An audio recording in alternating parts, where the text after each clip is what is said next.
In the news tonight, get your transcript from the university if you are serious for life. Staff recruitment saga at Uganda Airlines deepens. Construction of the East African crude oil pipeline will start early next year despite opposition from some activists. Anti-corruption activists fault developing countries for not demanding accountability from African governments because they want Africa to be indebted. And in sports, new State Minister for Sports Peter Ogwang takes office from his predecessor Hamson Obua.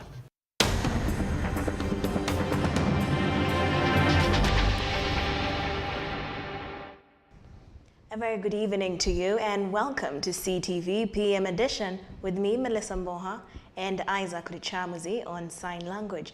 In our top story tonight, civil society activists want global entities that lend money to African states to be held accountable for their continuous lending to the African countries. They say that endless lending is aimed at keeping African nations in a debt trap. They were discussing the status of Africa's debt in Kampala. The details.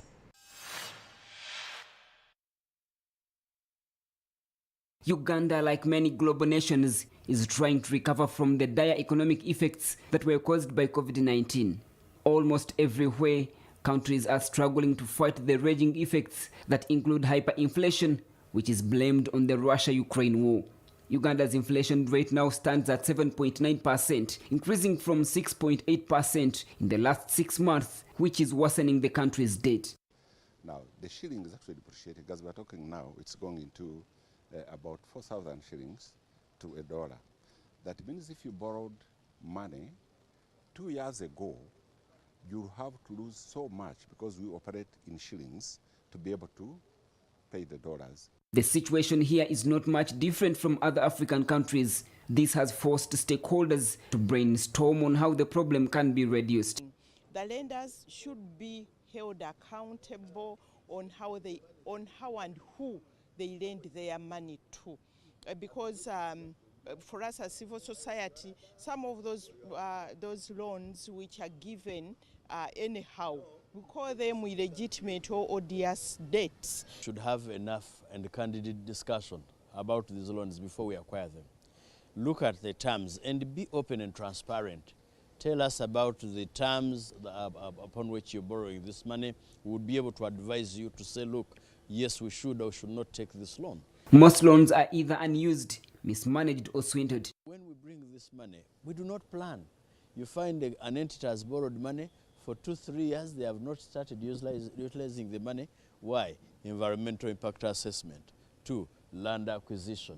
You know, and you ask yourself, why in the first place did you go out to borrow this money? Most of these loans are from China's Exim Bank, World Bank, private institutions, among others. Ramson Mhire, CTV PM Edition. The Chief Executive Officer of Uganda Airlines, Jennifer Bamuturaki, who is in the eye of the storm over irregular staff recruitment, has failed to produce her university academic certificates.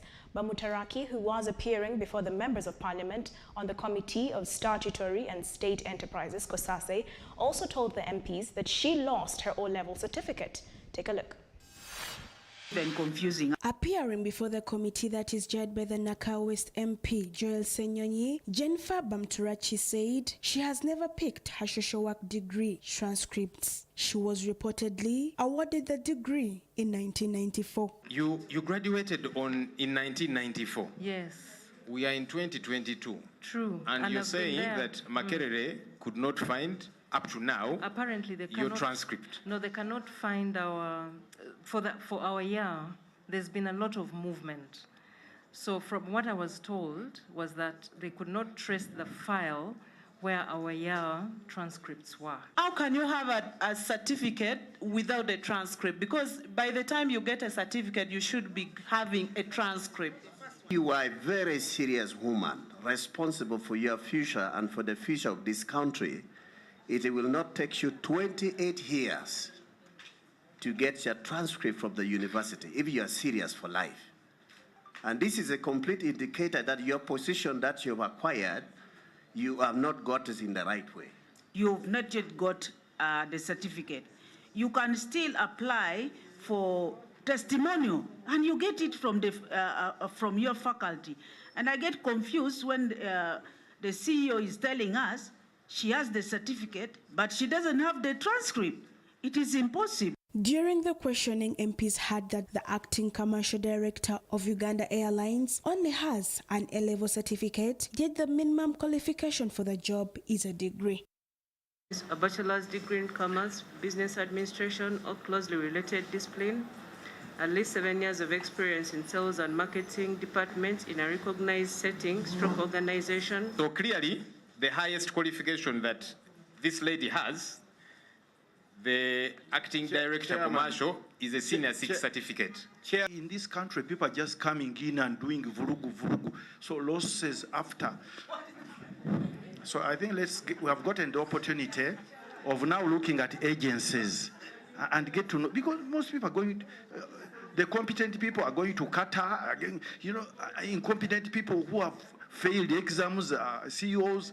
The MPs have also established that in 2017, Bamturachi changed her name from Jennifer Bamturachi Musime to Jennifer Arnold Lakay, but when asked to clarify on the matter, she only contradicted herself. So here you're saying that since my birth, I was always known as Musime Bamturaki Jennifer. But then you said Musime is a name you adopted when you got married. So what is the truth, madam? You're telling us too many lies. And remember, you are on oath. I'm not telling lies, Honorable. I think that's something you're putting in my mouth. I have said I'm Jennifer Bamturaki Musime. My marital name is Musime. My birth name is Bamturaki. This document was filled for me. Bamturachi was also faulted for not following procurement procedures while issuing a Bavata Group a contract to brand and market Uganda Airlines at shillings 2 billion. Senyonyi handed Bamturachi over to the Parliamentary Criminal Investigation Department to carry out more investigations. We are going to have statements extracted from both Jennifer and Mr. Bagenda with our CID. We're going to hand you over to them.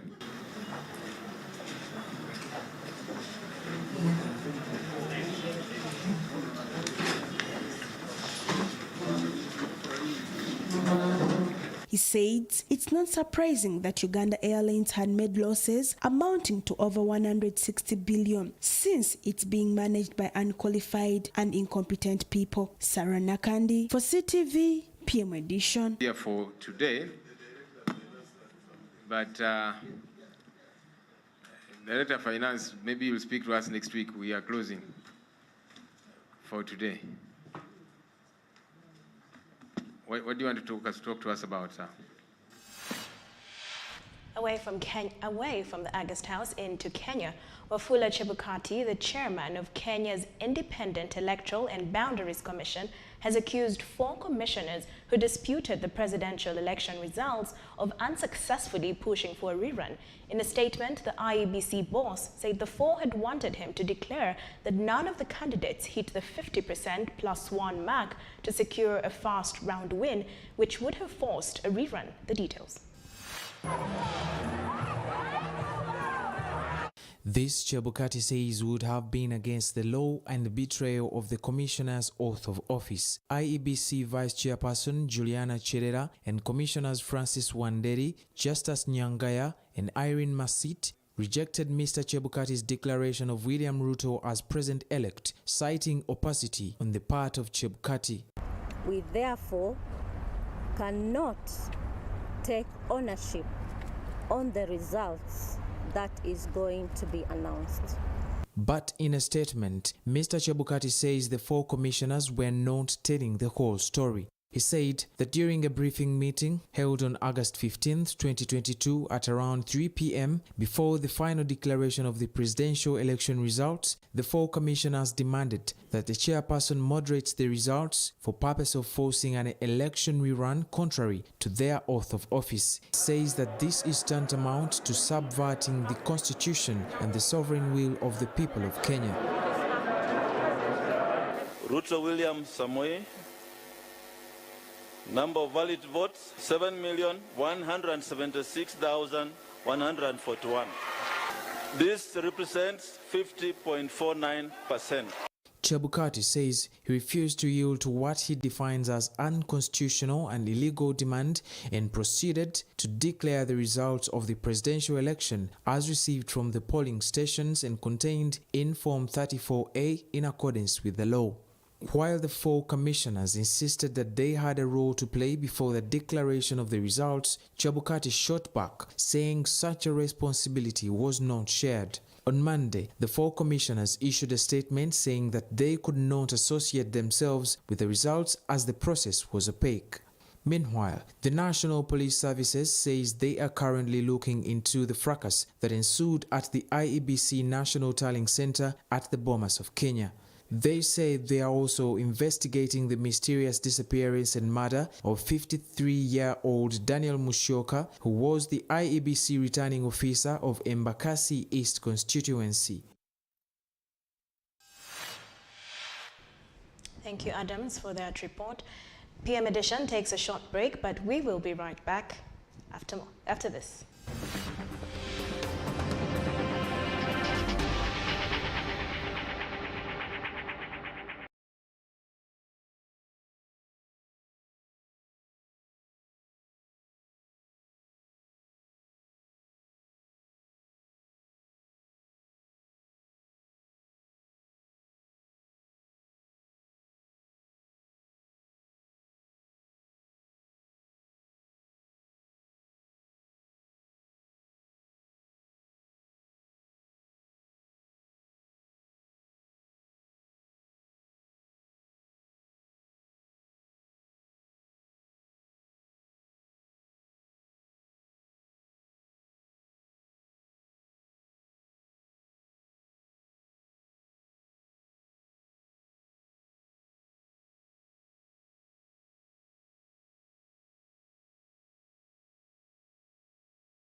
Welcome back to CTV PM Edition with me, Melissa Mboha, and Isaac Luchamuzi on Sign Language.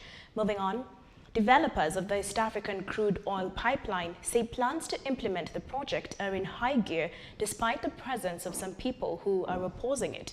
The proposed construction of a $3.5 billion pipeline will have a manifold in Kabale, 6 pumping stations, 2 of which will be located in Uganda, as well as a 27 heating station and 2 pressure reduction stations. The details. Developers of the East African crude oil pipeline say plans to implement the project are in high gear, despite presence of some people who are opposing it. The proposed construction of a $3.5 billion pipeline will have a manifold in Kabale in Hoima districts, 6 pumping stations, 2 of which will be located in Uganda, as well as 27 heating stations and 2 pressure reduction stations. The 1,443-kilometer crude oil pipeline will start from Kabale Hoima district in Uganda, Chongeleani Tanga in Tanzania. Martin Typhen, the managing director of the East African crude oil pipeline, has dismissed reports that the project is dangerous to the environment, human settlement, as well as animals in their natural habitats. He, however, says they respect all views about the project. What I don't want is anybody being coerced or forced to do anything. People should make their informed choices. about how they want to interact with the pipeline, and we'll try and explain and talk to them as much as we can. But it shouldn't be with any pressure, because it's important that people do all of this. Typhoon says 24 inches diameter heated and buried crude oil pipeline will have a 5-brick cable to detect temperature and vibration to protect it against any negative effects. And we have a fiber optic cable, and that's one of the technologies that JB was talking about. The fiber optic cable, we can use some of the fibers to detect vibration and to detect temperature. So if someone started to dig the pipe on top of the pipe, then the soil temperature would change. Typhoon says that visible developments of the project will start early next year with the completion of land acquisition process. John Bosco Habumugisha, the Deputy Managing Director of the East African Crude Oil Pipeline, has noted that present opposition against the project is staged by some foreigners who wish to sabotage development in Uganda. Investors, we are working on it. Every lender or investor has their process. You have to answer a number of questions, then they go back to their investment committees. But the guarantee I can give you is that there are many investors interested in the project, and there's no worry at all. Appeals for compensation have been at the center of every discussion in the pipeline project for close to 3 years since the valuation process was completed by New Plan Limited in 2018. The intergovernmental agreement between Uganda and Tanzania was signed in May 2017. In the regional news, flash floods triggered by heavy rains continue to tear up homes across Sudan this week, with the death toll rising to 66 since the start of the rainy season, an official said. Earlier this week, authorities had said that at least 50 people were killed since the rains started in June. And in Algeria, at least 38 people have died and several dozens injured in forest fires. Take a look. Brigadier General Abdul Jalil Abdul Rahim, spokesman for Sudan's National Council for Civil Defense, said on Tuesday that at least 28 people were reported injured during the same period. Some 24,000 homes and 24 government buildings have been badly damaged or completely destroyed. Sudan has been without a functioning government since an October military coup derailed its short-lived democratic transition following the 2019 removal of longtime autocrat Omar al-Bashir in a popular uprising. Overall, around 136,000 people have been impacted by heavy rainfall and floods in 12 of Sudan's 18 provinces, according to the government-run Humanitarian Aid Commission. Sudan's rainy season usually starts in June and lasts until the end of September, with floods peaking in August and September. More than 80 people were killed last year in flood-related incidents during the rainy season. In 2020, authorities declared Sudan a natural disaster area and imposed a 3-month state of emergency across the country after flooding and heavy rains killed around 100 people and flooded over 100,000 houses. At least 38 people have died and several dozens were injured in forest fires that affected departments in northern Algeria, reviving the specter of the summer of 2021, the deadliest in the country's modern history. Interior Minister Kamel Beljoud said several people suffered burns or breathing difficulties, but no new official figure was given on the number of injured. A previous report by the Civil Protection said that 4 people had various degrees of burns and 41 others suffered from breathing difficulties. Television images showed residents of the city fleeing their homes in the face of flames. According to the private television Ennahar, about 50 people are hospitalized in El Taf, a city of about 100,000 inhabitants. We return shortly with more news from the world of sports.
You are still watching CTV PM Edition with me, Melissa Mboha, and Isaac Richamuzi on Sign Language. In the world of sports, the new State Minister for Sports, Peter Ogwang, officially took office from his predecessor, now Government Chief Whip Hamson Obua, at State House in Nakasero. The Wednesday ceremony was presided over by the Minister of Education and Sports, as well as the First Lady, Janet Museveni. There was a government reshuffle last week which saw Honorable Peter Ogwang named the new State Minister for Sports. Me and my brother, we trust each other. With your permission, maybe to get the mask. Ogwang's predecessor, Hamson Obua, was named the new government chief whip. Obua officially handed over to Ogwang yesterday at State House Nakasero, and Ogwang says the sports sector has the potential to curb the issue of unemployment among the youth in the country. Ogwang also re-emphasized the need to use the sports sector to generate revenue through sports tourism. Indeed, Uganda is blessed with abundant sporting talents, both tapped and untapped. The sports sector has a potential to curb unemployment and provide a livelihood to the youth and boost the country's image, as well as generate revenue from sports tourism. Ogwang also wants to prioritize the need to improve sports infrastructure in the country. Increased participation has come with the increased demand for sports facilities. And like my brother said, I want to thank you and government for what it's doing. This is going to be an area of priority, Mama, for me and you, because without the right facilities, the sector will not grow to realize the full potential. As Government Chief Whip, Obua says he will continue to support the Ministry of Education and Sports. As Government Chief Whip, to continue supporting the Ministry of Education and Sports in Cabinet, in Parliament, in the NRM Parliamentary Caucus, in the Central Executive Committee of NRM. Because as Government Chief Whip, I am an automatic member of the Central Executive Committee of NRM. At least I have 4 fora where I can support the ministry that made me. The ceremony was presided over by Minister of Education and Sports, the First Lady, Janet Museveni. She thanked Obua for the job well done and wished him well in his new role as Government Chief Whip. Chapter 3, verse 1, that states, for everything there is a season, a time for every activity under heaven, a time to embrace and a time to turn away. In court. Indeed, today, the time of Honorable Obua's service to the Ministry of Education and Sports ends today, and a new season begins for him as Government Chief. We witness today the end of Hamson Obua's 2.5 years term, January 2020 to July 2022, August 2020. As a political head of the sports sector, a season in which, as the Bible states, he literally embraced the sector, giving his all to inspiring a fresh spirit of energy and enthusiasm in all he did. Saikasin Sekarara, CTV PM Edition. Uganda's medal tally at the 2022 Islamic Solidarity Games rose to 10 after swimmer Chirabo Namutebi won silver.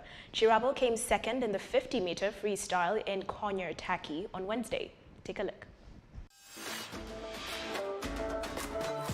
The curtain at the 2022 Islamic Solidarity Games will come down today in Konyertaki.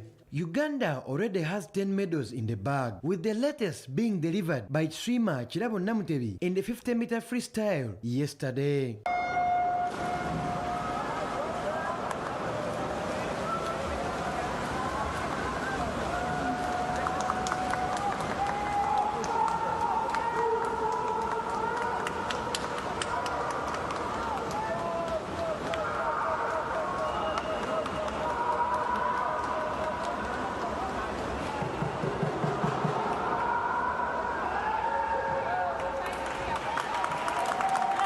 Chirabo swam a time of 26 seconds and 42 microseconds in a race that was won by Turkish swimmer Kakisi Ilkanur.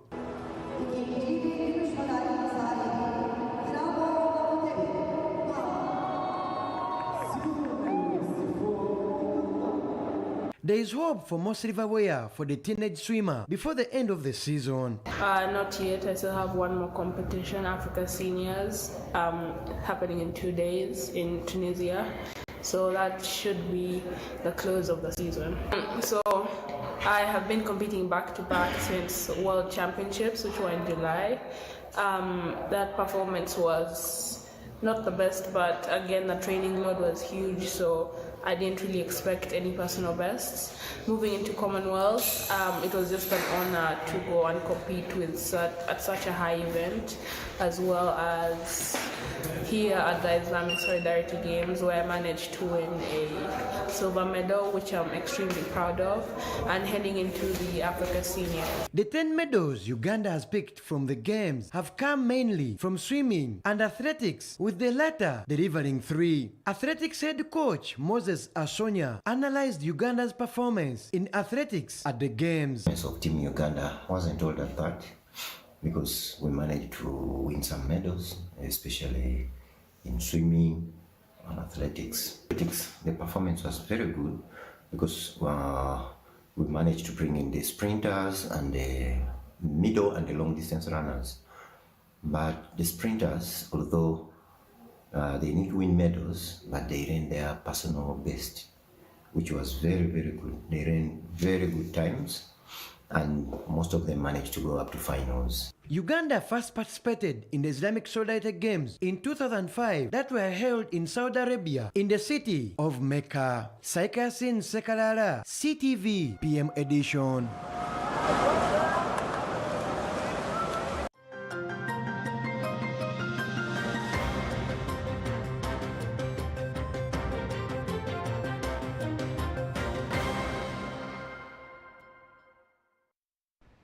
We have come to the end of tonight's edition. Thank you for staying tuned in, and thank you for keeping it CTV. Catch us here, same time, same place. From the entire team, we wish you a good night and be blessed.